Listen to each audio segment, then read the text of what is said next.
प्रताप जी ने मुझे खुद ने धमकी भी दिया है व्हाट्सएप चैट पे कि मैं तुम्हारे ऊपर हनी ट्रैप केस डालूंगा, तुम केस वापस ले लो, ये करो वो करो। उन्होंने बहुत मुझे कन्विंस किया। अफेयर है अहमदनगर में, इनके बहुत सारे अफेयर रहे हैं, बाहर अफेयर रहे हैं। क्यों ऐसा 2 दिन मेरे पीछे गाड़ी घूम रही थी, मैं बहुत डर गई कि शनिवार रविवार छुट्टी भी है। गाड़ी में कौन था और बातचीत क्या हुई, आपसे क्या बात कर रहे थे वो गाड़ी में ऐसा था की मी तिला सांगतो, तू मला झूठ नको बोल, तू मला काय आहे मॅटर, तू मला सगळे सच सांगा।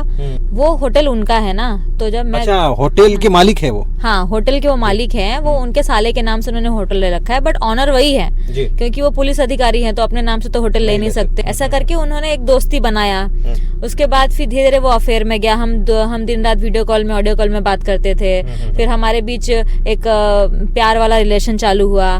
तब मुझे पता नहीं था कि वो मैरिड हैं या कुछ भी मुझे मालूम नहीं था। मतलब 1 साल तो हमारा रिश्ता बहुत अच्छा चला।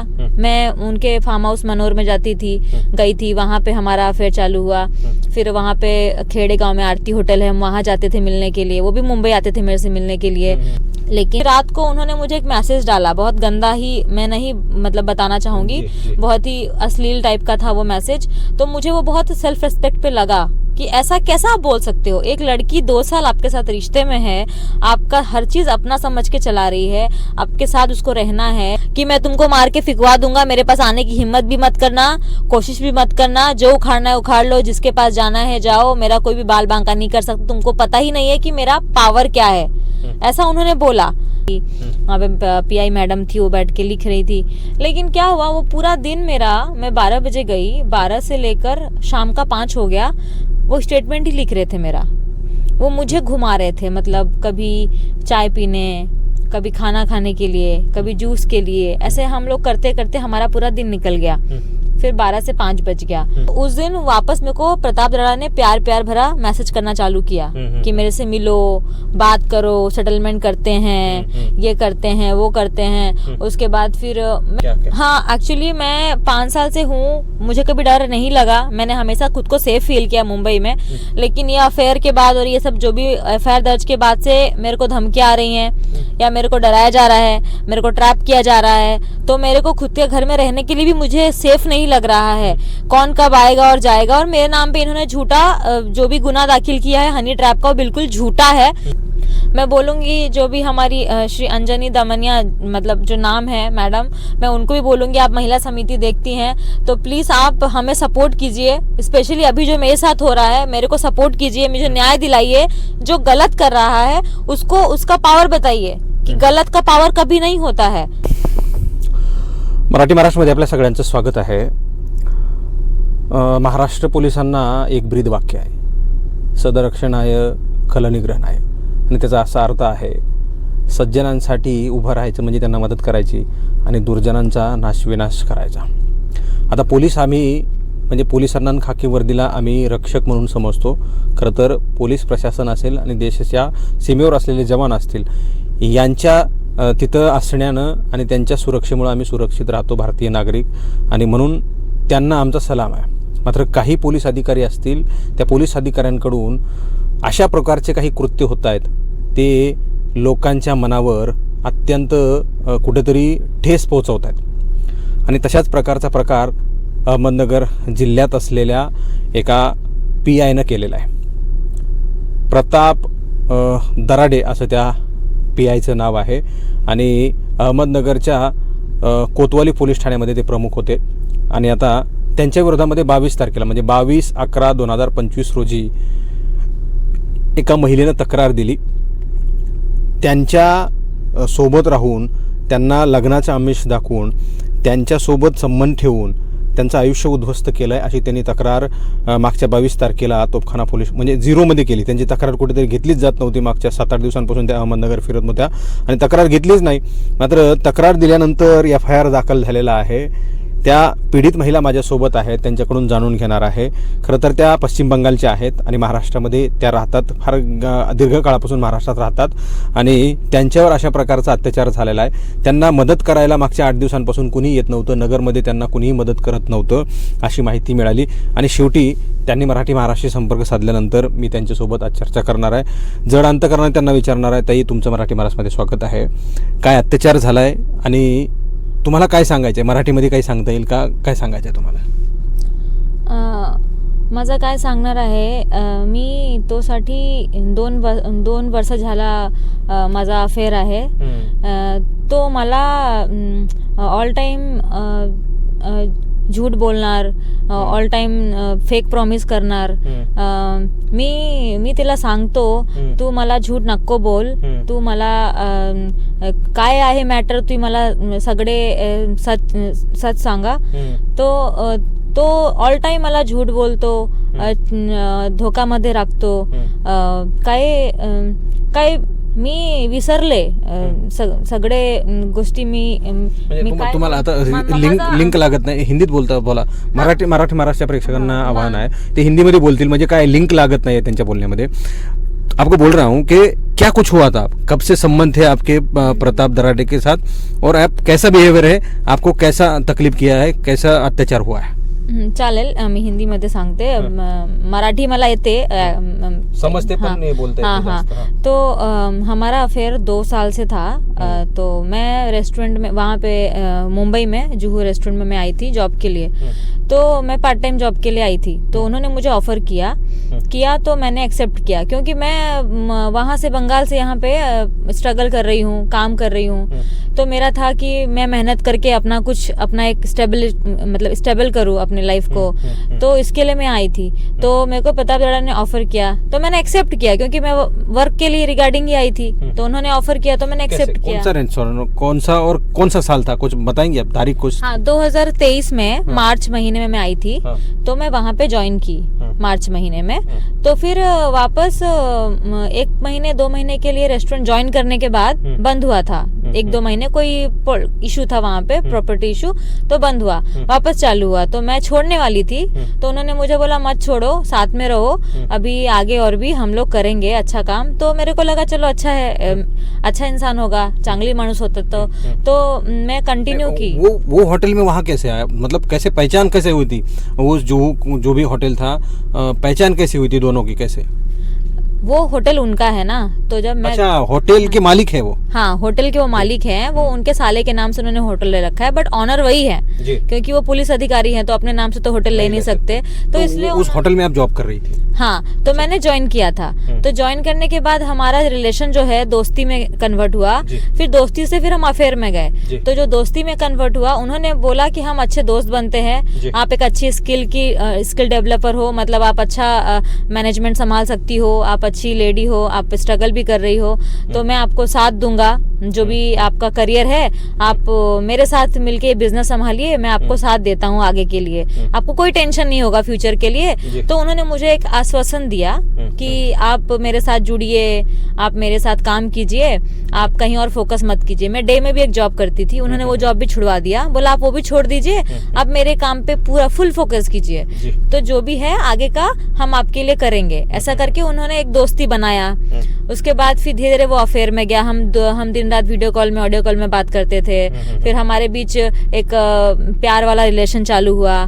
तब मुझे पता नहीं था कि वो मैरिड हैं या कुछ भी मुझे मालूम नहीं था. मतलब पहले आपकी जब दोस्ती हुई थी, वो प्यार में कन्वर्ट हुई, तब बताया नहीं था कि मैं शादीशुदा हूँ? दराडे जो भी है, नहीं, उन्होंने नहीं बताया था. और मेरे को एक बार भनक आई थी ऐसा, तो मैंने उनको पूछा भी. तो उन्होंने बोला हमारा डिवोर्स चल रहा है, या हमारा डिवोर्स होने वाला है, तो आप उसका टेंशन मत लो, हम सेपरेट रहते हैं 10 साल से, हस्बैंड वाइफ, हम साथ में नहीं रहते, तो हम लोग साथ में रहेंगे आगे, हमारा प्लान है. तो उन्होंने मुझे वो बताया कि हम साथ में रहेंगे. तो मैंने बोला ठीक है. अब मैं एक लड़की हूँ, तो मैं चाहती हूँ ना कि मैं किसी के साथ, अगर मैं बिजनेस में हूँ, काम में हूँ, अगर उसके साथ मेरा अफेयर है, तो मैं यही चाहूंगी कि वो मेरा फ्यूचर भी बने और हम उसके साथ ही आगे अपनी लाइफ को शुरू करें, एक अच्छी लाइफ जिए, अच्छा पार्टनर मिल गया है तो हम भरोसा करते हैं ना उस पे। बट उन्होंने मेरे को धोखा दिया, अब धोखे में रखा। फिर मतलब 1 साल तो हमारा रिश्ता बहुत अच्छा चला। मैं उनके फार्म हाउस मनोर में जाती थी, गई थी, वहां पे हमारा अफेयर चालू हुआ। फिर वहां पे खेड़े गांव में आरती होटल है, हम वहां जाते थे मिलने के लिए, वो भी मुंबई आते थे मेरे से मिलने के लिए। फिर वो कोतावली पुलिस स्टेशन में वो शिफ्ट हुए, तो वहां पे भी हुआ वो चीज।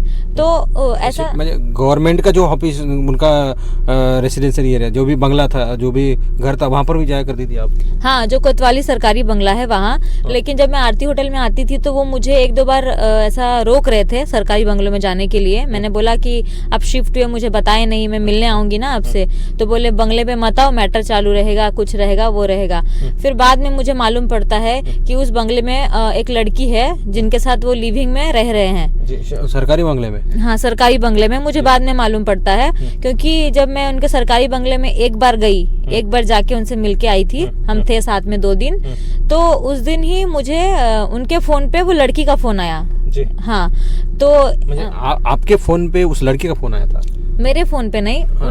उनके फोन पे। तो आपने सुना? हाँ, एक्चुअली ये मैटर मैं इसको डिस्क्लोज करना चाहूंगी इस मैटर को कि ये नहीं बताएंगे? नहीं, मतलब सॉरी, ये नहीं बताना है, नहीं बताना है। मैं इसको ओपन करना चाहूंगी कि पहले जब मैटर जो हुआ था वो जो मनोर में जो फार्म हाउस है वहां से मैटर चालू हुआ था। मनोर कौन सा जिला पड़ता है, कौन सा गांव है ये? मनोर वो पालघर डिस्ट्रिक्ट में आता है। पालघर में आता है। हाँ, लेकिन मनोर में कैसा है कि ये जो मैटर है लड़की का कि लिविंग में रहती है और मुझे मालूम पड़ा, तो ये जो मैटर है ये चालू हुआ है मनोर फार्म हाउस से। क्योंकि एक बार मेरा रेस्टोरेंट में ऐसे ही बहुत फाइनेंशियल चल रहा था डाउन, तो मैंने उनको बोला कि आप पैसे नहीं भेज रहे हैं और आप फोन भी नहीं उठा रहे हैं, यहाँ पे वेंडर्स लोग वेट कर रहे हैं, मैं कैसे अकेले मैनेज करूंगी, आपको तो रहना पड़ेगा। और वो आते नहीं थे होटल पे, मैं ही अकेले रन करती थी। वो बोलते तुम संभाल लो, अपना ही तो होटल है, तुम्हारा ही है, तुम ही मालकिन हो, सब हमारा ही है, तुम सब देख लो। तो मैं उसको अपना समझ के देखती थी कि हमारा ही बिजनेस है, तो मैं वो देखती थी। तो एक बार ऐसे ही मुझे डाउट आया, कई बार डाउट आया है, वो लड़की के साथ वो वीडियो कॉल पे बात करते थे, ऑडियो कॉल पे बात करते थे। और मैंने उनको कई बार पूछा भी, आप किसी और के साथ बात कर रहे हैं आजकल, ऐसा कुछ है क्या? तो बोले नहीं, मैं तो तुम्हारे साथ लॉयल हूँ। मतलब मैंने जितनी बार मुझे शक हुआ ना उनके ऊपर कि वो कहीं और जा रहे हैं मेरे को धोखा देके, तो वो उन्होंने मुझे एक आश्वासन दिया जो देते हैं एक कि नहीं मैं तुम्हारे साथ हूँ, देख लो फोन, देख लो मैसेज, मैं तुम्हारे ही साथ हूँ, मैं तुमको ही प्यार करता हूँ, हम लोग का ही है, जो भी है फ्यूचर में हम साथ रहेंगे, कोई भी नहीं है, वो तो ऐसे ही है वैसे ही। वो मतलब टालते थे, चीजों को टालते थे, अवॉइड करते थे। तो ये मैटर, ये फिर मैं फार्म हाउस में गई, उनका दोस्त वो फोन नहीं उठा रहे थे, उनका फोन वहाँ लगता नहीं, नेटवर्क प्रॉब्लम है। तो मैंने उनके फ्रेंड लोग को कॉल लगाया, तो उनमें से उनका एक दोस्त मुझे बताया कि वो फार्म हाउस गए घूमने। तो मैंने को लगा फार्म हाउस घूमने शायद दोस्तों के साथ गए होंगे, फोन नहीं उठा रहे हैं, नेटवर्क प्रॉब्लम होगा। तो फोन दिन भर नहीं उठाए, फिर उन्होंने उठाया एक बार शाम को, तो बोल रहे हैं मैं गांव में आया हूँ बारामती, मेरे जीजा का तबीयत खराब है, वो हॉस्पिटलाइज है। उन्होंने मेरे को झूठ बोला। तो मैंने वापस क्रॉस चेक किया, तो फिर मैं ना रात को मैं यूबर बुक करके मैं वहाँ गई, फार्म हाउस पहुंची। कौन सा फार्म हाउस? वही जो मनोर में उनका फार्म हाउस है, पालघर का वाला जो है, उधर मैं पहुंची। वो फार्म हाउस किसका है? वो भी इनका ही, ये बताते हैं कि मेरा है। अब मैं तो प्रॉपर्टी पेपर देखी ही नहीं हूँ कि किसके नाम पे है, लेकिन ये इन्होंने बताया कि मेरा फार्म हाउस है। तो मैं वहाँ गई रात को, कम से कम 1:30 बजे के आसपास, 31 जुलाई को, मतलब मैं गई थी। तो 12 बजे के बाद तो 31st ही होता है, तो मैं तभी रात को पहुंची, क्योंकि मैं दिन भर वेट की, उन्होंने मुझे मेरा कॉल रिसीव नहीं किया, उनके दोस्त लोगों ने भी मेरा कॉल रिसीव नहीं किया, क्योंकि मैं सबको जानती हूँ, उनके दोस्तों में, उनके स्टाफ में, वो लोग भी मुझे जानते हैं। तो मैं पहुंचने के बाद वहाँ पे मतलब भगवान का ब्लेसिंग बोल सकते हो कि गेट बस ऐसे ही ये था, दबा हुआ था, बंद नहीं था। तो जब मैंने गेट खोला तो मैंने उनके साथ रंगे हाथों पकड़ा, सिमरन के साथ। वो जो है वो डांस बार में डांस करती है, डांस बार गर्ल है वो, वर्मा नाम है उसका।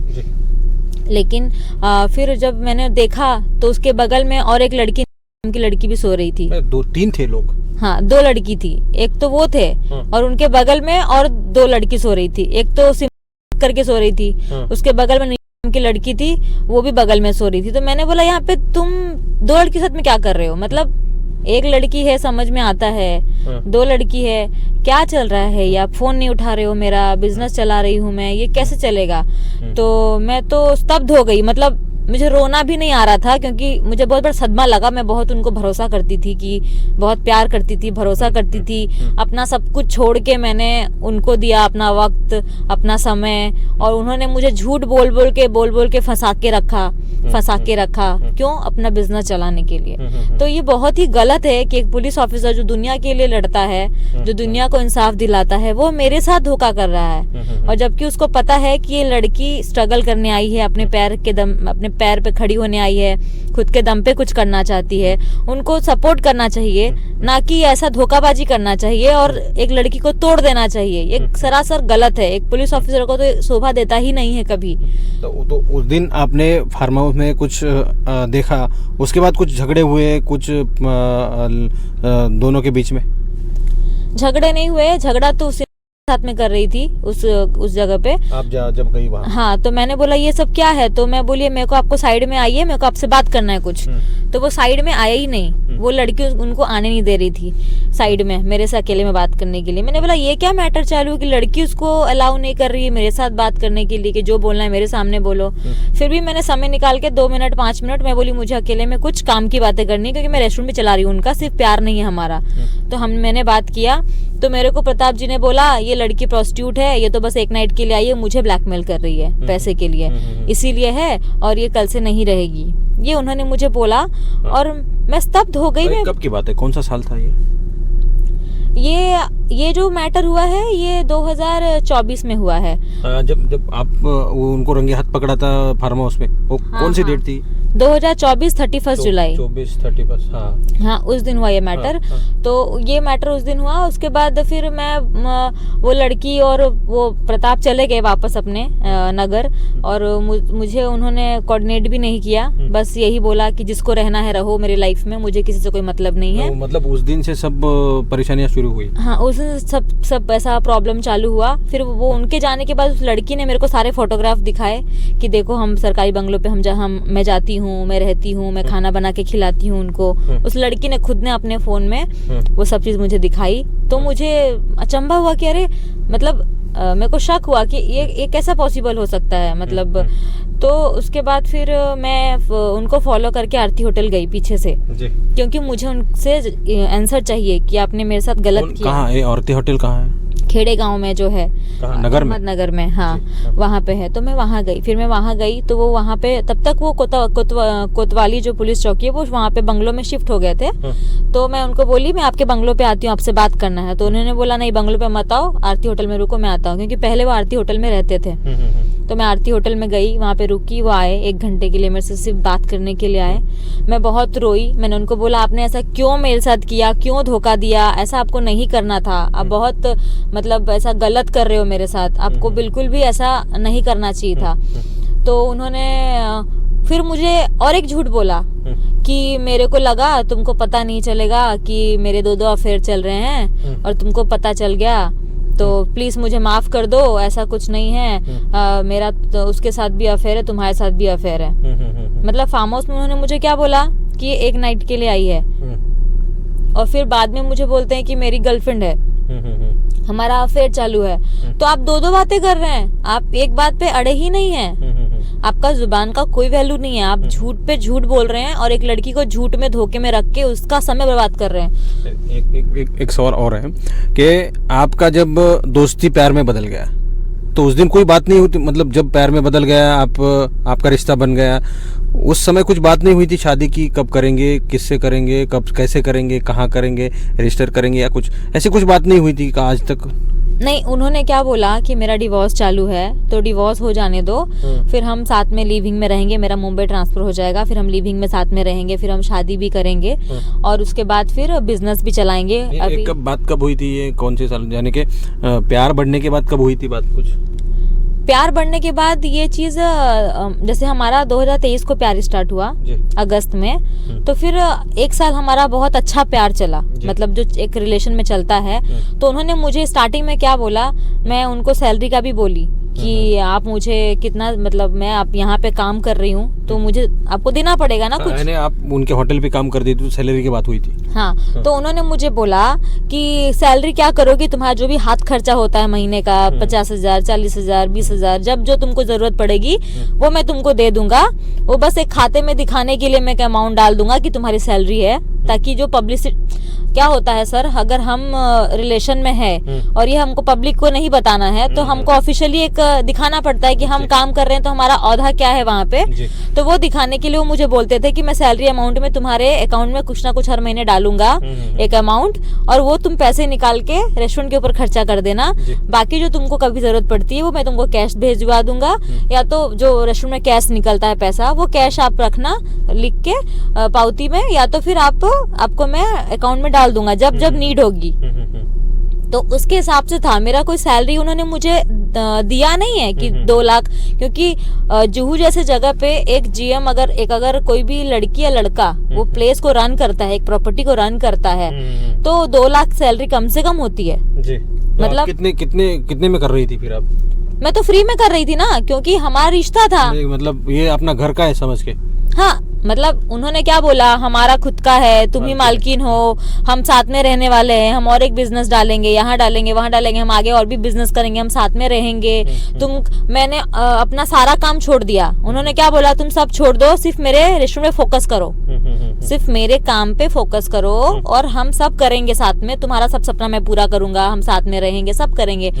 तो सर क्या होता है, एक लड़की जो होती है, हमारे जो भारतीय सभ्यता है, या आप बोल सकते हैं कि उसमें एक लड़की हमेशा यही चाहती है कि एक लड़का उसके पास हो जो कि उसको सपोर्ट करे, उसको प्यार करे, उसके साथ रहे, और एक अच्छी फैमिली हो, और मैं अपने दम पे कमाने आई हूँ, तो उन्होंने मुझे बोला कि तुम अपने दम पे हर चीज करो, मैं सपोर्ट करूंगा। जब आपको पता चला कि वो शादीशुदा है, कब पता चला कि इनकी शादी हुई है, कुछ बच्चे भी हैं, ऐसा कुछ बताया? और कैसे पता चला आपको कि ये शादीशुदा है? क्या हुआ था, एक बार वो मेरे घर पे आए थे, रात में मेरे से मिलने आए थे, तो उनके फोन पे फोन आया था। तो मैंने बोला किसका फोन है, तो उन्होंने बोला मेरी बेटी का फोन है। अच्छा। उस रात भी सिम ही फोन आया था, उसमें सिम प्रिंसेस नाम से नंबर सेव है उनके फोन में उसका, तो उस नाम से आया था। तो मेरे को लगा शायद उनकी बेटी, उनकी प्रिंसेस होगी। तो मैंने बोला आपने मुझे बताया नहीं आपकी बेटी भी है और आप शादीशुदा हैं, आप झूठ, मतलब ऐसा। तो बोले नहीं ऐसा कुछ नहीं है, ऐसे वो बेटी कभी कभी बच्चे हैं तो कॉल तो करेंगे ही, और पापा मतलब मुझे बहुत प्यार करती है, बीबी से कोई मेरा रिश्ता नहीं है, हम सेपरेट 10 साल से, हम साथ में रहते ही नहीं हैं, ऐसा उन्होंने बोला। तो मैंने कहा ठीक है। फिर बाद में मुझे मालूम पड़ा कि ये सिमरन उनकी बेटी नहीं, वो लड़की है जिनको ये प्रिंसेस मतलब बोलते हैं, या फिर जो भी है। तो मेरे को वो चीज बहुत, मैंने बाद में मतलब, क्योंकि 1 साल के बाद उनका व्यवहार बदल गया, और जब मैंने उनको रंगे हाथों पकड़ा के साथ, तो उनका व्यवहार बिल्कुल बदल गया। उन्होंने मेरे साथ गाली गलौज करना, धमकियां देना। मैंने उनको बोला कि आप उनको छोड़ रहे हैं या फिर मैं जाऊं सब छोड़ छाड़ के, मैंने उनको ये चीज बोला। तो उन्होंने मुझे क्या बोला कि तुमको जो करना है करो, मेरे लाइफ से हट जाओ, सिर्फ काम पे फोकस करो। जब उनको आपको पता चला कि ये शादीशुदा है, तब क्या एक्शन लिया था आपने? छोड़ना, नहीं छोड़ना, कैसे रहना, साथ में रहना, शादी करना, क्या कुछ उनसे मांगा था आपने? मैंने उनको बोला देखिए, अगर आप मुझे धोखा दिए हैं, और कोई भी औरत धोखा खाने के बाद उस मर्द के साथ रहना, भले उसको तकलीफ हो, दर्द हो, रहना पसंद नहीं करेगी, क्योंकि औरत कभी नहीं चाहती कि उसका मर्द किसी और के पास जाए। कोई भी औरत या कोई भी मर्द ये नहीं चाहता कि उसकी बीवी किसी और के पास जाए, क्योंकि वो एक प्यार, एक भरोसा होता है, एक सिक्योरिटी होती है। तो जब ये मुझे मालूम पड़ा तो मैं कैसे रह सकती हूँ, मैं तो नहीं रह सकती। तो उन्होंने मुझे हमेशा होता ना इमोशनल ब्लैकमेल करना, नहीं तुम मेरी हो, ऐसा कुछ नहीं है, वो लड़की मेरे पीछे पड़ी है, मतलब मुझे जितना भी कन्विंस कर सकते हैं कि मैं उनके बिजनेस में टिकी रहूं। मैंने बोला मैं बिजनेस छोड़ रही हूँ, मैं अब नहीं करूंगी, आपका काम भी नहीं करूंगी, मुझे आपके साथ रहना भी नहीं है, आपने धोखा दिया तो वो मैं उनका बिजनेस छोड़ दूंगी। इस डर से उन्होंने मुझे इमोशनली मैनिपुलेट करना चालू किया, प्यार मोहब्बत ये से। फिर कभी चिल्ला के बात करेंगे, कभी मुझसे प्यार से बात करेंगे, कभी मुझे मनाएंगे जब मेरे को डाउट आएगा या मैं गुस्सा करूंगी तो वो मेरे को ऐसा एक होता है ना फंसा के रखना, कि ना मेरे को समझ ही नहीं आ रहा है कि वो कर क्या रहे हैं, वो झूठ बोल रहे हैं। आप भी शादीशुदा हैं? आप भी शादीशुदा हैं? नहीं सर, मैं अनमैरिड हूँ। मतलब आपकी शादी अब तक हुई नहीं है? नहीं, मेरी शादी अभी तक नहीं हुई है। और भगवान का शुक्र है कि ये सब मेरे को मालूम पड़ गया। कल को अगर शादी इनसे हो भी जाती मेरी, तो मेरी तो किस्मत पूरी खराब है, मतलब मेरी तो लाइफ खराब हो जाती। क्योंकि जो मैं इनके बारे में बाद में मुझे जानने के लिए मिला कि ये तो बहुत ही मतलब गैर कानूनी इंसान है। सिर्फ डिपार्टमेंट नहीं, रियल लाइफ में इनके लाइफ में एक लड़की नहीं है, बहुत लड़कियों का इनका अफेयर है।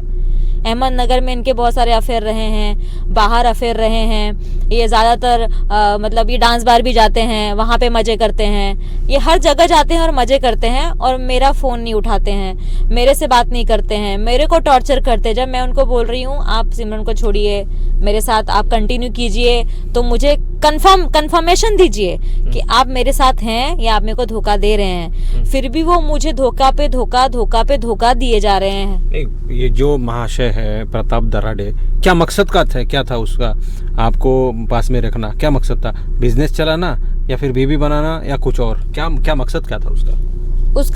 पता चला है आपको? क्या आप समझ क्या रही है उनके रिश्ते को? नहीं, उनका ऐसा है ना कि वो अपने मतलब के लिए दूसरों को इस्तेमाल करते हैं, इतना मुझे मालूम पड़ा। क्योंकि मेरे साथ जब चीजें हो गई तो मुझे मालूम पड़ा। जब हम रिश्ते में थे तो मुझे बहुत लोगों ने ऐसा साइड से बोला था कि वो सही इंसान नहीं है आपके लिए, आप उनको छोड़ दो, वो आपको धोखा दे रहे हैं। कौन बोल रहा था? नगर के लोग बोल रहे थे या मुंबई के? नगर के लोग भी बोल रहे थे और मुंबई के लोग भी बोल रहे थे। जो जानते थे वो आपके टच में थे? हाँ, जो हमारे कॉमन फ्रेंड थे वो बोल रहे थे कि आप इनके साथ सिर्फ मतलब जो भी दोस्ती है वो रखिए। क्योंकि क्या होता है, हम जब रिश्ते में होते हैं तो कहीं ना कहीं थोड़ा भनक तो लोगों को लगता ही, हम कितना भी छुपा लें कि कुछ नहीं है, लेकिन लोग जान जाते हैं कि एक लड़की। सर देखिए क्या है, एक बिजनेस या जॉब में कोई भी इंसान 8 घंटा काम करता है और घर जाता है, और सप्ताह में 1 दिन छुट्टी लेता है और उसका पगार आता है, वो अपनी लाइफ को जीता है। लेकिन मैं वहाँ पे सुबह से शाम, शाम से सुबह, मेरा कोई फिक्स नहीं था कि मुझे 8 घंटा ही वहाँ पे काम करना है। मैं 12 घंटा 14 घंटा काम के अपना समझ के, घर का समझ के, काम के हिसाब से मैं एज अ ऑनरशिप वहाँ पे काम करती थी। वो आते नहीं थे, मैं एज अ ऑनर की जगह खड़ी होकर फिर प्रॉपर्टी को रन करती थी। पुलिस डिपार्टमेंट को हैंडल करना, हर जितने भी डिपार्टमेंट होते हैं एक प्रॉपर्टी को चलाने के लिए, वो सब मैं अकेले हैंडल करती थी। स्टाफ को हैंडल करना, इतना कुछ करने के बाद भी वो मुझे क्या बोल रहे हैं कि तुम मेरे प्रॉपर्टी को बर्बाद कर रही हो, तुम चली जाओ मेरे लाइफ से। क्यों? क्योंकि मैंने उनको रंगे हाथों पकड़ लिया लड़की के साथ। मैं इंसाफ मांग रही हूँ, मैं अपना हक मांग रही हूँ कि आपने गलत किया मेरे साथ। तो वो मुझे बोलते हैं, फिर उन्होंने मेरे को टॉर्चर करना चालू कर दिया। फिर मैंने उनको बोला कि आप मेरे को टॉर्चर कर रहे हो तो मैं आती हूँ अहमदनगर और आपके एसपी साहब से कंप्लेन करती हूँ कि आपने गलत किया है मेरे साथ। तो ऐसा मैंने पहले भी कई बार उनको ये चीज बोला है। तो वो मुझे बोलते हैं कि मैं तुमको जान से मार के फिकवा दूंगा, तुम्हारा लाश भी नहीं मिलेगा, तुम मेरे को क्या समझती हो। मतलब उन्होंने अपनी वर्दी का जो धक्कड़ होता है ना, कि मतलब एक अक्कड़ होता है कि मेरे पास वर्दी है, मैं ऑफिसर हूँ, मेरा कोई भी कुछ भी नहीं बाल बांका कर सकता है, मैं बहुत बड़ा पावरफुल इंसान हूँ। तो वो ऐसा दिखाना चाह रहे हैं कि मैं बहुत पावरफुल हूँ और तुम एक मामूली लड़की हो, तुम मेरा कुछ नहीं बिगाड़ सकती। तो कौन आपने पुलिस स्टेशन जाना यानी एफआईआर करवाना डिसीजन क्यों लिया? क्या मकसद का क्यों जाना पड़ा वहाँ आपको? कुछ हो नहीं रहा था? क्योंकि सर पहली बात की रिश्ता खत्म हुआ, उन्होंने जो रिश्ता खत्म किया तो कब तारीख कौन सी है, यानी कितने महीने हुए, किस साल हुए खत्म हुआ? 22 नवंबर को 2024 में एंड में उन्होंने मुझे बहुत गंदा एक मैसेज डाला। मतलब वो मेरे को टॉर्चर मतलब वो बहुत नेक्स्ट लेवल मेरे को टॉर्चर करते थे, मैसेजेस भेजते थे कि मैं वो जगह ही छोड़ दूं। जैसे एक होता ना इंसान को मजबूर कर देना कि आप ये प्रॉपर्टी छोड़ के चले जाओ, वैसा उन्होंने टॉर्चरिंग चालू कर दिया। फिर रात को उन्होंने मुझे एक मैसेज डाला, बहुत गंदा ही, मैं नहीं मतलब बताना चाहूंगी, बहुत ही अश्लील टाइप का था वो मैसेज। तो मुझे वो बहुत सेल्फ रिस्पेक्ट पे लगा कि ऐसा कैसा आप बोल सकते हो। एक लड़की 2 साल आपके साथ रिश्ते में है, आपका हर चीज अपना समझ के चला रही है, आपके साथ उसको रहना है, आपके लिए उसने सब कुछ छोड़ दिया, सब काम छोड़ के आपके काम पे फोकस किया, उसने पगार तक नहीं लिया। कैसे आप उस लड़की को ऐसे कर सकते हो जलील? तो मैंने उनको बोला आपको इज्जत दे के बात भी नहीं करना आता है। फिर उस दिन भी उनके घर पे थी, जिस दिन आपको मैसेज दिया। हाँ, उस दिन भी वो लड़की घर पे थी, क्योंकि जब उन्होंने कॉल किया तो पीछे से लड़की का आवाज आ रहा था और मेरे को सुनाई दिया वो चीज। उसके बाद फिर उन्होंने, क्योंकि जब वो लड़की घर पे रहती है ना तो मुझे बहुत भद्दी भद्दी गंदी गंदी मैसेज करते हैं और मेरे से चिल्ला के और उड़ली बात करते हैं उसको अच्छा दिखाने के लिए। ये उनका हमेशा से रहा है, ये मैं समझ चुकी उतने दिनों में।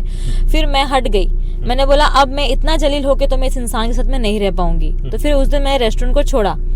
उसके बाद जनवरी में वो रेस्टोरेंट बंद भी हो गया, उन्होंने खुद ने बंद किया, क्योंकि उन्होंने कहा था तुम नहीं चला। अभी होटल बंद है? अभी होटल बंद है, क्योंकि उन्होंने कहा था कि तुम नहीं रहोगी तो होटल नहीं चल पाएगा, बंद हो जाएगा। तो आपने छोड़ दिया तो होटल बंद हो गया?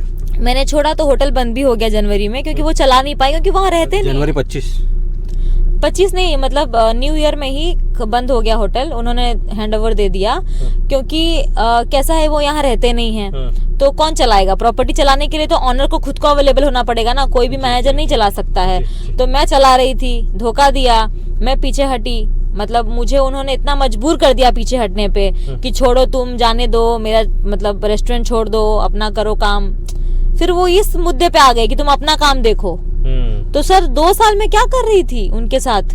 अगर अपना ही काम देखना था तो सर आप मुझे पहले से क्यों फंसा के रखे? शादी की कोई बात ही नहीं हुई? शादी कल करते हैं, आज करते हैं, कब करते हैं, कुछ बात ही नहीं हुई? नहीं, उन्होंने मुझे जब कितना साल चला अपना यह संबंध? कितना साल चला? 2 साल हमारा संबंध। 2 साल में कभी भी बात नहीं हुई शादी की?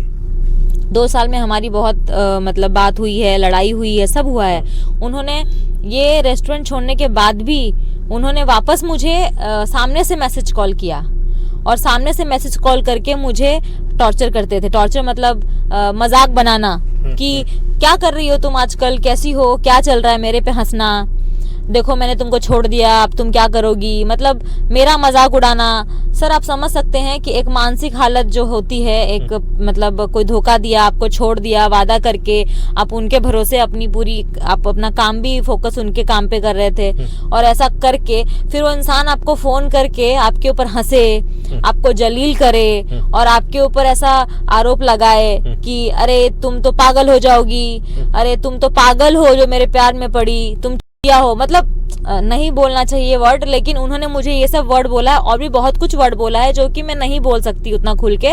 बहुत गलत शब्द यूज किया है कि मेरे साथ तुमको रहने के लिए तुमको ये बनना पड़ेगा, वो बनना पड़ेगा, ऐसा करके अश्लील बातें की है मेरे से। तो अगर मुझे किसी इंसान के साथ रिश्ते में रहना है तो मुझे गलत काम करना पड़ेगा, तो ये कहाँ का इंसाफ है? आप मुझे बताइए, कहाँ का इंसाफ है ये? हमारे सभ्यता में ये नहीं है कि हम किसी को पति बनाने के लिए, किसी के साथ शादी करने के लिए, साथ में रहने के लिए हम गलत काम करें। तो आप जब नगर में गई थी पुलिस स्टेशन FIR लिखवाने, क्या कुछ हुआ था? हमें जानकारी मिली है कि करीब आप 4-8 दिन वहाँ घूमी, कोई आपकी फरियाद सुन नहीं रहा था। कैसे हुआ है सब? क्या परेशानी हो रही थी वहाँ? एक्चुअली मैं जब यहाँ पे, मतलब मैं नगर जाने के पहले की बात है कि उन्होंने मेरे से मैसेज में चैटिंग वगैरह किया। तो चैटिंग में उन्होंने बोला कि मैं अपनी बीबी को डिवोर्स देके और मैंने सिमरन को शादी कर लिया, ठीक है, तुम तो बेकार लड़की हो, तुम ये हो, तुम वो हो, तुम कुछ नहीं कर पाओगी। सिमरन के पास दिमाग था कि वो मेरे साथ है रिश्ते में, और तुम्हारे पास तो दिमाग ही नहीं था, इसलिए तुमने मेरे को छोड़ दिया। तो मैंने बोला पहली बात कि मैंने आपको छोड़ा नहीं है, आपने मुझे छोड़ा है, और आप मुझे जलील पे जलील किए जा रहे हैं। और आपने क्या बोला रिश्ते खत्म होने के बाद कि जो तुम्हारा बनता है काम का, मैं तुमको पैसा लौटा दूंगा। तो सर मेरा काम का पैसा लौटाने की बात करते हैं खुद, वो खुद बोलते हैं कि तुम बिजनेस करो, मैं तुमको करके दूंगा। जो पैसा तुम्हारा मेरे पास पड़ा है या मैंने तुमको नहीं दिया है, मैंने तुमको यूज किया 2 साल, मैं तुमको हेल्प करूंगा। तुम इवेंट कंपनी खोलो, तुम कोई भी बड़ा काम करो, तुम ये प्रोजेक्ट लाओ, वो प्रोजेक्ट लाओ, तुम रेस्टोरेंट डालो, मैं इन्वेस्टमेंट करता हूँ, हम फिर से एक बिजनेस शुरू करेंगे। तो सर ये क्या है? तो मैंने उनको बोला कि आप बंद कीजिए ये सब प्लीज। आप मेरे को रिश्ता खत्म होने के बाद भी आप 1 साल मेरे साथ रिश्ते में हैं और आप बैक टू बैक मेरे को टॉर्चर कर रहे हैं और घुमा रहे हैं। आप मेरे को ऐसे टॉर्चर मत कीजिए। उन्होंने मेरे को बोला कि मैं तुमको मार के फिकवा दूंगा, मेरे पास आने की हिम्मत भी मत करना, कोशिश भी मत करना, जो उखाड़ना है उखाड़ लो, जिसके पास जाना है जाओ, मेरा कोई भी बाल बांका नहीं कर सकता, तुमको पता ही नहीं है कि मेरा पावर क्या है, ऐसा उन्होंने बोला। मैंने कहा ठीक है, मैं आके आपसे बात करती हूँ, फोन पे हम झगड़ा और नहीं करेंगे, रिश्ता बहुत पेचीदा हो चुका है, बहुत ज्यादा उलझ के वहां पहुंच गया है। तो मैं नगर पहुंची, मैं कोतवाली पुलिस चौकी गई उनसे मिलने। मैं पहले उनसे मिलने गई कि मैं उनसे आराम से पहले बात करूंगी। तो मैं जब उनसे मिलने गई तो वो आए वर्दी में, उधर कोतवाली में आके मेरे से बात किए। मैंने उनको बोला आपको शादी करना है कि नहीं करना? कौन सा तारीख था जब कोतवाली में गई थी आप? उस दिन 16 तारीख था जी। तो 16 तारीख को मैं गई थी तो सॉरी मैं 16 तारीख को गई थी तो मैं उनसे पहले मिली प्रताप जी से और मैंने उनसे बातें की। मैंने बोला कि आप शादी करना है नहीं करना है जो भी है क्लियर कीजिए, आपको साथ में काम करना है नहीं करना है जो भी है क्लियर कीजिए, मुझे फंसा के मेरी जिंदगी और मत खराब कीजिए। आप ऑलरेडी मेरा 2 साल खराब कर चुके हैं तो और मत खराब कीजिए, क्योंकि 1-2 साल सर बहुत बड़ा वक्त होता है। 1-2 साल में इंसान कुछ भी हासिल कर सकता है अपने दम पे। आपने मेरा 2 साल बर्बाद किया है तो आप या तो शादी कीजिए या तो साथ में रहिए या तो आप साथ में काम करेंगे तो काम कीजिए या तो जो मैंने काम किया है 2 साल तक उसका आप मुझे हिसाब दे दीजिए, मुझे आप और डिस्टर्ब मत कीजिए। तो वो मुझे वहां पे धमकी देने लगे कोतवाली में कि तुमको जो करना है करो, मैं 1 रुपए नहीं दूंगा, मैं शादी भी नहीं करूंगा, तुमको जो उखाड़ना है उखाड़ो, तुम मेरा कुछ नहीं उखाड़ सकती, तुमको क्या लगता है तुम ये सब आके करोगी तो ये होगा वो होगा, मैं 100 लड़कियां घुमा चुका हूँ, तुम पहली नहीं हो। मतलब उनका जो लैंग्वेज था, लहजा था बात करने का, कुछ ऐसा था कि मतलब तुम पहली नहीं हो, ऐसा बहुत घुमाया है, लड़कियां आती हैं चली जाती हैं, कुछ नहीं उखाड़ पाती मेरा। मतलब एक अलग सा वो उनके अंदर रुआब, एक घमंड होता है ना, अक्कड़। तो वर्दी का उन्होंने वैसा मतलब उन्होंने मिसयूज किया है वर्दी का, उन्होंने वर्दी को सम्मान नहीं दिया है। तब कब हुआ फिर एफआईआर कब हुआ और उसके बाद क्या हुआ कि वहाँ कोतवाली में आपसे बातचीत हुई तब एफआईआर हुआ या फिर कब हुआ? नहीं, फिर उसके बाद मैंने उनको बोला कि देखिए अब मैं कल एसपी ऑफिस जा रही हूँ, मैं एसपी साहब से बात करती हूँ, आप तो नॉर्मल मेरे से बात करने वाले नहीं हैं, आप अपनी अकड़ में ही बात कर रहे हैं, तो मैं एसपी साहब से जाके बात करती हूँ। तो बोलते हाँ जाओ जो करना है करो, एसपी साहब से बात करो, डीसीपी से बात करो, जिससे करना है करो। मतलब उनका ऐसा कैजुअल बिहेव था। तो मैं एसपी साहब के पास गई, मैं उनको सारी बातें बताई। सर ने बोला आप लिख के दीजिए आपका जो भी अर्जी है, तो मैंने कागज पे उनको लिख के दिया। उसके बाद उन्होंने फिर अगले दिन उन्होंने उस दिन मुझे भरोसा सेल में भेज दिया एक मैडम के साथ कि आप जाइए, ये मैडम आपका केस हैंडल करेंगी। तो मैं भरोसा सेल में गई, उस दिन मेरा पूरा दिन निकल गया। नेक्स्ट डे की बात है। तो फिर 17 को मैं एसपी साहब के पास गई, फिर 18 तारीख को मैं भरोसा सेल गई। फिर मतलब ऐसा हो गया कि 18 तारीख को भी पूरा दिन मेरा ऐसा वेस्ट हुआ। फिर उन्होंने बोला मैंने मैडम को बोला मैडम क्या करना है, एफआईआर आप दर्ज करेंगी कि नहीं करेंगी? तो मैडम ने बोला कि एसपी साहब ने बोला है कि उनका ये आने वाला है स्टेटमेंट, प्रताप दराड़े जी का स्टेटमेंट आने वाला है, वो आने के बाद फिर हम आगे का प्रोसेस करेंगे। फिर मैं एडिशनल एसपी साहब के पास गई मैडम के साथ। तो एडिशनल एसपी साहब ने मुझे बोला कि उन्होंने मुझे पूरा सुना, मैंने उनको पूरी कहानी बताई, उनको फोटोग्राफ्स भी दिखाया, सब कुछ दिखाया। तो उन्होंने मुझे बोला जाओ आप तोफखाना में और एफआईआर दर्ज कर दीजिए। लेकिन प्रॉब्लम ये था कि मैं दोपहर के 1 बजे से लेके शाम को 5 बजे तक वहाँ बैठी रही, क्योंकि उस दिन नहीं तोफखाना नहीं एसपी ऑफिस में उनसे मिलने के लिए, क्योंकि वहाँ पे चालू था मोर्चा। तो मोर्चा की वजह से बहुत ज्यादा क्राउड भी था, सर लोग भी बिजी थे। तो मैडम ने बोला बैठिए। और सर मेरे को ऐसा है कि प्रताप के जाने के बाद मुझे माइग्रेन प्रॉब्लम हो गया है, जिसकी वजह से मैं बहुत देर तक नहीं बैठ पाती हूँ, मुझे बहुत मेडिकल इशू मतलब हेडेक होने लगता है। तो मैं दोपहर से बैठी, फिर मैं तोपखाना गई, सर के बोलने पे गई तो वहाँ पे सर नहीं थे जो वहाँ पे दर्ज करते हैं, कोकरे साहब, वो वहाँ पे अवेलेबल नहीं थे उस वक्त, वो मोर्चा में व्यस्त थे। फिर मैंने वहाँ पे 1 से 2 घंटा उनका इंतजार किया, वो नहीं आए। फिर मैंने मैडम को बोला मैडम अब मेरे को हेडेक हो रहा है और मेरे को चक्कर आ रहे हैं और मैं नहीं बैठ पाऊंगी, क्योंकि शाम का 7 बजने को आ गया और मैं दोपहर से बैठी हूँ, पूरा दिन निकल गया है। तो मैडम ने बोला ठीक है आप आज घर जाइए, आप कल सुबह सुबह आ जाइए और फिर सुबह सुबह मैं आपको एफआईआर दर्ज करवाती हूँ। मैंने कहा ठीक है। तो फिर 18 तारीख गई। हाँ, फिर मैं आई। फिर अगले दिन मैं आई, अगले दिन आने के बाद उन्होंने कोकरे साहब वहाँ पे अवेलेबल थे। फिर उन्होंने मुझे पूछा, फिर वहाँ पे जितने लोग भी थे, जो भी लेडीज पुलिस थी, वो उन्होंने मुझे ऐसा मतलब कोऑपरेट किया पहले तो, ठीक है स्टेटमेंट हम ले रहे हैं आपका जो भी है।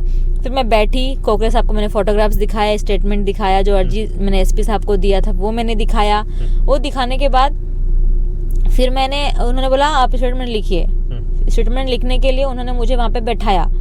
तो वहाँ बैठाया तो वहाँ पे टाइपिंग चालू हुआ, मैंने सारी स्टोरी बताई। वहाँ पे पीआई मैडम थी, वो बैठ के लिख रही थी।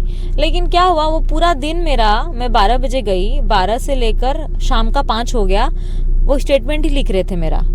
वो मुझे घुमा रहे थे, मतलब कभी चाय पीने, कभी खाना खाने के लिए, कभी जूस के लिए, ऐसे हम लोग करते करते हमारा पूरा दिन निकल गया। फिर 12 से 5 बज गया। फिर कोकरे साहब मुझे बोलते हैं कि आप मतलब वो बोल रहे हैं हम स्टेटमेंट नहीं लेंगे आपका, मतलब हाँ बोल रहे हैं हम आपका एफआईआर नहीं लेंगे। मैंने कहा क्यों सर, आप स्टेटमेंट के लिए रेडी हैं? स्टेटमेंट मैंने पूरा दे दिया, आपने पूरा लिख लिया, अभी आप एफआईआर दर्ज क्यों नहीं कर रहे हैं? तो नहीं होगा, ये मनोर का केस है, मनोर जाएगा, यहाँ पे दर्ज ही नहीं होगा। ऐसा कौन से संविधान में लिखा है कि एक महिला अगर आके एफआईआर देना चाह रही है अपने मर्जी से तो आप उनको संविधान के अकॉर्डिंग आप उनका दर्ज करना चाहिए? ये हमारे संविधान में लिखा है। मैं भी एक पढ़ी लिखी लड़की हूँ, महिला के ऊपर कुछ अन्याय हो रहा है तो पहला ही नियम होता है कि दर्ज करो, कार्रवाई बाद में होगी, सच झूठ बाद में मालूम पड़ेगा, लेकिन पहले तो आप दर्ज करेंगे ना उसको। दर्ज ही नहीं कर रहे थे, दर्ज ही नहीं कर रहे हैं। और फिर मुझे बाद में बोला जा रहा है कि आप सेटलमेंट कर लीजिए प्रताप के साथ, आपका जो भी मैटर है सॉल्व कर लीजिए, आप क्यों उनके नाम पे, पुलिस वाले ऐसे बोल रहे थे। हाँ, वो मुझे ऐसा बोल रहे हैं कि आप क्यों उनके नाम पे एफआईआर डाल रहे हैं, क्यों कर रहे हैं, ये सब करने से कुछ नहीं होने वाला है, क्या होगा, आपका टाइम वेस्ट होगा, उसका टाइम वेस्ट होगा, कुछ होता नहीं है, ये सब करके सेटलमेंट कीजिए, जो भी पैसे का लेन देन है वो कीजिए। मैं पैसा लेने थोड़ी आई हूँ यहाँ पे, मैं क्यों पैसे का लेन देन करूँ? मुझे डिपार्टमेंट मतलब मैं एफआईआर के लिए जा रही हूँ और मुझे कन्विंस किया जा रहा है कि आप उनसे पैसे लेके सेटलमेंट कीजिए। क्यों सर, मैं क्या कमा नहीं सकती? क्या मैं कैपेबल नहीं हूँ? या फिर आप मुझे बेकार लड़की समझते हैं कि मैं कुछ नहीं हूँ, मैं यहाँ पे ऐसे ही आ गई हूँ? उन्होंने मेरे साथ गलत किया, इसके लिए मैं इंसाफ के लिए आई। और सबसे पहला मैंने प्रताप दराड़े से अकेले में उनके कोतवाली ऑफिस जाके बात भी किया, उसके बाद मैंने स्टेप लिया। तो आप मुझे ब्लेम नहीं कर सकते हैं और आप मुझे फोर्स भी नहीं कर सकते कि सेटलमेंट कर लीजिए पैसे लेके और आप इनको छोड़ दीजिए, ऐसा नहीं होता है। फिर प्रताप जी ने मेरे साथ वापस प्यार भरी चैटिंग चालू की कि केस वापस ले लो। जब आप शिकायत देने गई थी फिर से दूसरी बार? हाँ, जब शिकायत देने गई पहली बार तो उस दिन जब मैं घर को मतलब वापस मैं एसपी ऑफिस गई, उस दिन शनिवार था, तो एसपी साहब चले गए थे। अब मैं किनको कंप्लेन करूंगी? मैंने बोला मैं एसपी साहब से जाके बोलती हूँ, तो उन्होंने बोला हाँ जाइए बोलिए, हम एसपी साहब को बोल देंगे दर्ज नहीं होगा और आप अभी एसपी साहब को मिलेंगे भी नहीं। उन्होंने मुझे ऐसा घुमा दिया। मैं एसपी ऑफिस गई, साहब नहीं थे। फिर मैं आई घर, तो मैं वहाँ पे होटल में रुकी थी, तो उस दिन वापस मेरे को प्रताप दराड़ा ने प्यार भरा मैसेज करना चालू किया कि मेरे से मिलो, बात करो, सेटलमेंट करते हैं, ये करते हैं, वो करते हैं। उसके बाद फिर मैं उनसे नहीं मिली। मैंने कहा आपसे क्यों मिलूं मैं, सेटलमेंट क्या करना है? जब मैं आपसे बात करने गई थी तो आपने मुझे बहुत बड़ा धमकी दिया कि आप ये करो वो करो, मैं देख लूंगा तुमको। तो वो मुझे कन्विंस कर रहे हैं केस वापस ले लो, ये सब तुम मतलब एफआईआर मत डालो, केस क्यों डालने गई थी, ये सब वापस करो, ये सब करके कुछ नहीं मिलने वाला है तुमको पता नहीं मेरा पावर क्या है, तुमको पता नहीं क्या है, मतलब तुमको कोई खड़ा नहीं करेगा, आज एफआईआर दर्ज नहीं हुआ। तुमको समझ में नहीं आ रहा है कि मतलब उनका इंटेंशन ये है कि तुम्हारा एफआईआर दर्ज नहीं हुआ, इसका मतलब समझ जाओ कि हमारा पावर स्ट्रांग है, तुम बेकार हो, ऐसा। तो फिर उस दिन मैं रात को सर मैं खाना खाने के लिए बाहर गई, तो एक वाइट कलर की स्विफ्ट कार मेरे को फॉलो कर रही थी। वो कार नंबर मेरे पास है, मैं आपको दे दूंगी। वो मेरे को फॉलो करी थी, मेरे होटल के बाहर खड़ी थी। मैं खाना खाने जा रही हूँ मतलब वॉक करके, तो मेरे पीछे वो कार जो है उसने मुझे फॉलो किया। मैं कहाँ पे खाना खाने के लिए बैठी, वहां भी उन लोगों ने मुझे फॉलो किया, मतलब कि मैं कहाँ बैठी हूँ। ऐसा 2 दिन मेरे पीछे गाड़ी घूम रही थी। मैं बहुत डर गई कि शनिवार रविवार छुट्टी भी है। गाड़ी में कौन था और बातचीत क्या हुई, आपसे क्या बात कर रहे थे? वो गाड़ी में ऐसा था कि वो गाड़ी में 2 लड़के थे। वो ऐसा मुझे लगा कि वो पुलिस कांस्टेबल ही हैं जो सिविल ड्रेस में थे, उनके ही थे, प्रताप दराड़े के ही लोग थे। और वो घूम रहे थे और मुझे बोले सेटलमेंट कर लो, मतलब मेरे पीछे गाड़ी तो घुमा रहे हैं, प्लस कांच खोल के बोले सेटलमेंट कर लो वरना तुम दिखोगी भी नहीं नगर में, तुमको मतलब हम फिकवा देंगे, तुम क्या मतलब ऐसा मतलब धमकी था कि तुम सेटलमेंट करके हटो यहाँ से, तुम क्यों परेशान कर रही हो साहब को। और खुद प्रताप दराड़े भी मुझे यही बोल रहे हैं कि आप मेरे लाइफ से हट जाओ पैसे लेके, कितना लोगी लास्ट बताओ और मेरा पीछा छोड़ो। ऐसा नहीं होता है सर, मेरे साथ गलत किया है, मेरा 2 साल बर्बाद किया है, मेरा पेमेंट भी नहीं दिया, आपने मुझे इस्तेमाल किया और आप मुझे बोल रहे हैं कि छोड़ दो। ऐसा नहीं होता सर। कब एफआईआर हुआ फिर, कब जाके? फिर मैं मंडे को गई, एसपी साहब को मैंने बोला, एसपी साहब ने मुझे बोला कि मैंने जाके बोला सर ऐसा ऐसा मैटर है, तो सर ने बोला कि ठीक है आपका दर्ज हो जाएगा, आप जाइए ऑफिस। तो फिर मैं तोपखाना ऑफिस गई, फिर मेरा दर्ज किया गया। फिर दर्ज किया गया, दर्ज करने के बाद फिर वापस मैं जब दर्ज करके वापस आई तो फिर मैं सर ने बोला आप मुंबई जा सकते हैं, आपका दर्ज हो गया है, मनोर में जाएगा, ये ट्रांसफर होगा। मतलब 0 हुआ था वहाँ? हाँ, उन्होंने कहा कि ये केस 0 से स्टार्ट होगा तो वो मनोर ट्रांसफर होगा पालघर में। तो फिर मैं बोली ठीक है सर। तो सर ने बोला आप मुंबई जा सकती हैं। तो मैं मुंबई के लिए निकल गई। उसके बाद मुझे अगले दिन फिर पत्रकार का मैसेज कॉल आने लगा कि आपके नाम पे भी गुनाह दाखिल किया है प्रताप दराड़े साहब ने। क्या बोल के? क्या कि मैं हनी हैकर हूँ, मतलब वही बोलते हनी ट्रैप कुछ है? हाँ, मतलब सॉरी मेरे को तो नहीं पता। एक्चुअली मैंने हनी ट्रैप पहली बार लाइफ में सुना है, क्योंकि मैं ये सब करती नहीं हूँ, मैंने ये सब कभी किया नहीं है। और मैं न्यूज में ये सब तो बहुत, मतलब मैं ये सब में रहती ही नहीं हूँ, मैं अपने काम पे और खुद पे ही रहती हूँ। तो मुझे ये पता भी नहीं था कि हनी ट्रैप होता क्या है। पहली बार मैंने सुना है कि ये हनी ट्रैप क्या होता है, क्योंकि प्रताप जी ने मुझे खुद ने धमकी भी दिया है व्हाट्सएप चैट पे कि मैं तुम्हारे ऊपर हनी ट्रैप केस डालूंगा, तुम केस वापस ले लो, ये करो वो करो। उन्होंने बहुत मुझे कन्विंस किया। वो सबूत है आपके पास? हाँ, मेरे पास व्हाट्सएप पे चैटिंग पड़ा है, हमारी वॉइस रिकॉर्डिंग है जिनमें उन्होंने ये बोला है कि हम आलंदी में जाके शादी करेंगे, तुम केस वापस ले लो। उन्होंने मेरे साथ एक बात, एफआईआर दाखिल हुआ तब फिर बात हुई आपसे? नहीं, एफआईआर दाखिल होने की पहले, शिकायत के पहले उन्होंने मुझे 2 बार, एक बार धमकी दिया कि हनी ट्रैप केस डालूंगा तुम्हारे ऊपर, फिर दूसरी बार कन्विंस कर रहे हैं कि हम शादी कर लेंगे, केस वापस ले लो। उन्होंने मुझे केस को मतलब केस वापस लेने के लिए उन्होंने बहुत कन्विंस किया मुझे। आप समझिए बात को। अब और मुझ पे डाल रहे हैं हनी ट्रैप का केस। मतलब अगर मैं हनी ट्रैप कर रही हूँ तो आप मेरा वेट कर रहे हैं एफआईआर दर्ज करने का। अगर मैं सर 16 तारीख को गई हूँ अहमदनगर और मैंने एफआईआर दर्ज किया है 22 तारीख को, तो सर 7 दिन का वक्त है। तो 7 दिन में अगर मैं आपको हनी ट्रैप कर रही हूँ तो सबसे पहला केस सर आपका दर्ज होना चाहिए कि लड़की हनी ट्रैप के लिए आई है। लेकिन आपके इंतजार कर रहे थे मेरा? नहीं, उन्होंने मुझे धमकी दिया पहले कि मैं तुम पे हनी ट्रैप का केस डालूंगा, तुम केस वापस ले लो, तुम क्यों मेरे पे केस कर रही हो। फिर मैं नहीं मानी तो मुझे प्यार से मोहब्बत से कि हमारे बीच कौन दरार डाल रहा है, हमारे बीच रिश्तों को कौन खराब कर रहा है, कौन है। सर कोई क्यों आएगा? आपने खुद ने रिश्ता खराब किया है। वो जो उनकी बीवी है, उनके कितने बच्चे हैं, कभी मिली उनसे आप? कभी बात हुई है उनसे? कभी नहीं, मैं उनसे नहीं मिली हूँ कि, लेकिन मैं जब आई तो मैं उनको बोली कि चलो हम शादी करते हैं, तो बोलते हैं कि अभी डिवोर्स नहीं हुआ है। वो 2 तरीके से बातें करते हैं, क्योंकि वो मुझे जहाँ तक पता है उनका डिवोर्स हो चुका है, क्योंकि वो डिवोर्स उनका ऑफिशियली हो चुका है, लेकिन वो झूठ बोलते हैं कि नहीं हुआ है। और फिर बोलते हैं कि मेरा 2 रेस्टोरेंट पुणे में है, फिर मेरा प्रॉपर्टी यहाँ है वहाँ है। अब मुझे नहीं पता उनकी कितनी प्रॉपर्टी है और किसके नाम से, वो मुझे कुछ नहीं पता है। लेकिन वो कितना झूठ बोल रहे, कितना सच बोल रहे, ये मालूम पड़ रहा है। आप क्या चाहती हैं? आपकी क्या होना चाहिए? क्या आपका मकसद क्या है? आप शिकायत भी हो चुकी है, एफआईआर भी हो चुका है, आपकी मांग क्या है अभी? मेरी मांग यही है कि ये बंदा गलत है और इसने मेरे साथ ही नहीं बहुत लड़कियों के साथ में सेम काम किया है, जो कि मुझे पता नहीं था अब तक। तो इसको मेरे को इंसाफ मिलना चाहिए, क्योंकि मेरे साथ गलत हुआ है। और ऐसे इंसान को कभी छोड़ना भी नहीं चाहिए, वरना आगे मतलब आने वाले कल में वापस सेम चीज एक लड़की के साथ होगा और वो लड़की को इंसाफ नहीं मिलेगा और फिर ये दिखाया जाएगा कि पावरफुल इंसान ही जीतता है, एक लड़की बेकार है। फिर और दूसरा कौन, उनका सपोर्ट कौन कर रहा है? पुलिस फोर्स है, कोई पॉलिटिकली लीडर किसका उनको सपोर्ट है, कुछ बताया ऐसे कुछ?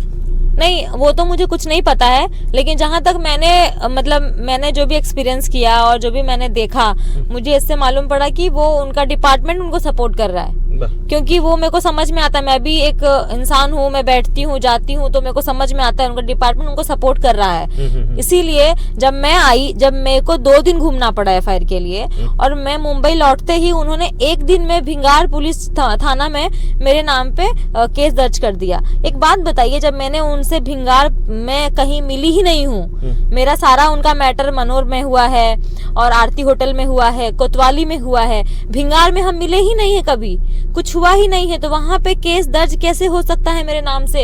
इसका मुझे इंसाफ, मतलब मुझे इसका रिप्लाई चाहिए, आंसर चाहिए कि जहाँ पे चीजें हुई ही नहीं है, दुर्घटना घटी ही नहीं है, आप वहाँ पे मेरे नाम पे केस कैसे डाल सकते हैं? अब मुझे आंसर इसका मुझे चाहिए, सबसे चाहिए। दूसरी बात ये है कि आपका मुंबई में कौन है? आप बंगाल से हो मुंबई में कौन है आपका और यहाँ कैसे रह रही हो आप यहाँ आपको कौन सपोर्ट करेगा?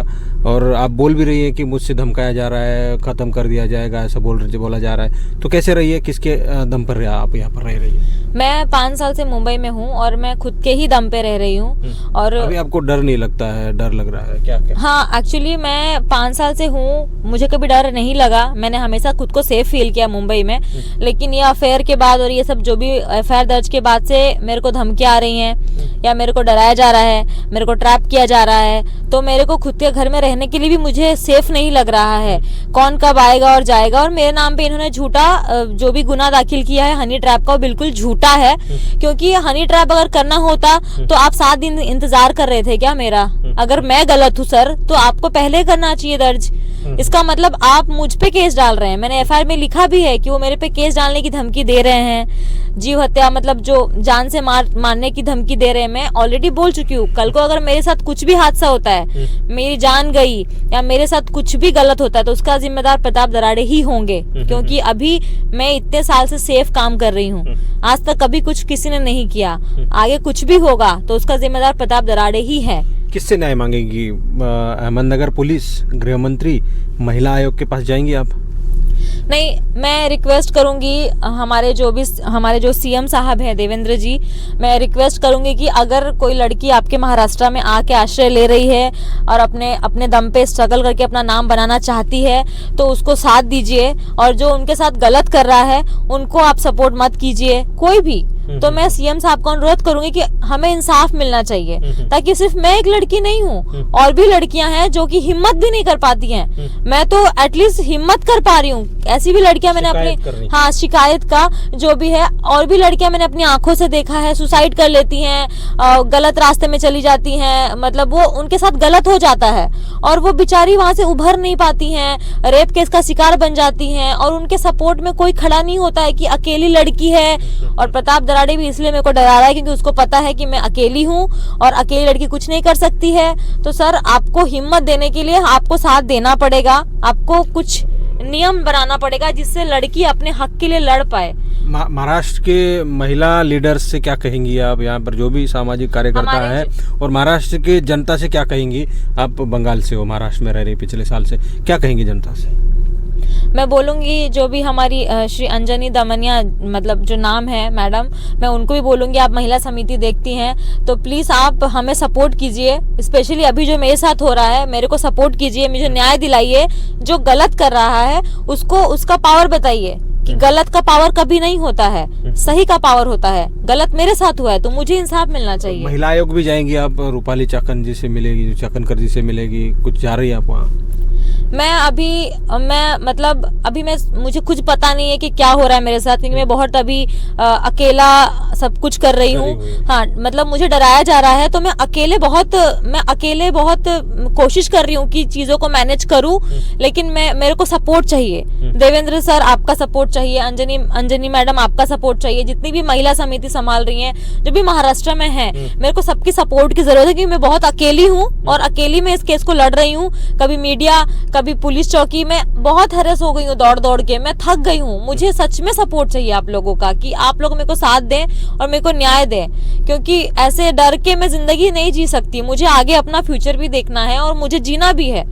अगर ऐसा रहा तो फिर मेरा भरोसा हट जाएगा। मुझे महाराष्ट्र से बहुत उम्मीद है कि मेरे को साथ मिले गलत का। आखिरी सवाल है, आखिरी दम तक आप केस लड़ेंगी, आप न्याय मांगेगी? हाँ, मेरे को न्याय चाहिए क्योंकि मेरे को ऐसे इंसान के साथ में नहीं रहना है। मैं कल तक सोच रही थी कि मैं शादी करूंगी, साथ रहूंगी, लेकिन जो इंसान मुझे मतलब एक एफआईआर दर्ज करने पे इतना धमका रहा है, डरा रहा है और इतना मुझे ट्रैप कर रहा है, उसके साथ मैं लाइफ नहीं बिता सकती। तो इनको इनके पद से डिसमिस करना ही इनका फ्यूचर होगा, क्योंकि इनका अकड़, इनकी वर्दी पे घमंड, मतलब बिना मतलब का। मतलब आपका केस जो है ये वर्दी में रहेंगे तो चलेगा नहीं, यानी कि आपको न्याय नहीं मिलेगा, ऐसा कहना है आपका? नहीं, मेरा बोलने का मतलब है कि सर देखिए, अभी इनके नाम पे मैंने गुनाह दाखिल किया, अभी भी ये सरकारी बंगलों पे ही रह रहे हैं। ये कहाँ का इंसाफ है, आप मुझे बताइए। इनके नाम पे गुनाह दाखिल हुआ, या अभी भी ड्यूटी कर रहे हैं, या अभी भी सरकारी बंगलों पे रह रहे हैं, जो भी है ये तो गलत है ना। आप उनको सपोर्ट कर रहे हैं, आप मेरे को सपोर्ट नहीं कर रहे हैं और मेरे को डरा धमका जा रहा है, मेरे को ट्रैप किया जा रहा है। मैं अपने घर में सेफ फील नहीं कर रही हूँ कि मैं अपने घर पे सुरक्षित रहूं। आप समझिए, मेरे को बहुत आप लोग का सपोर्ट चाहिए। और जो जनता है, जो भी महाराष्ट्र में जो भी लेडीज हैं, जो भी फैमिली हैं, उनसे रिक्वेस्ट है कि कोई भी लड़की अपने दम पे अगर कमा के अगर जीने आ रही है और जी रही है तो अपने परिवार को भी पाल रही है। घर भी पैसा भेजना होता है, खुद भी चलाना होता है, वो कभी गलत काम नहीं करेगी। और honey trap sir, honey trap, मैं भी एक पढ़ी लिखी लड़की हूँ, मैंने हनी ट्रैप को स्टडी किया। तो हनी ट्रैप जैसे हम एक गैंग वर्क होता है, वो गैंग वर्क है। मैं कोई गैंग वर्क नहीं कर रही हूँ, मैं रिश्ते में थी, आपने मेरे को झूठ बोल के धोखा करके मेरे साथ मेरा समय बर्बाद किया, मेरा आपने पैसा भी नहीं दिया, उल्टा आप मेरे पे ये केस डाल के आप मुझे मुझे बदनाम कर रहे हैं। एक अच्छी लड़की को बदनाम किया जा रहा है, ये सरासर गलत है। मुझे इंसाफ चाहिए कैसे भी करके। जी, बहुत बहुत शुक्रिया।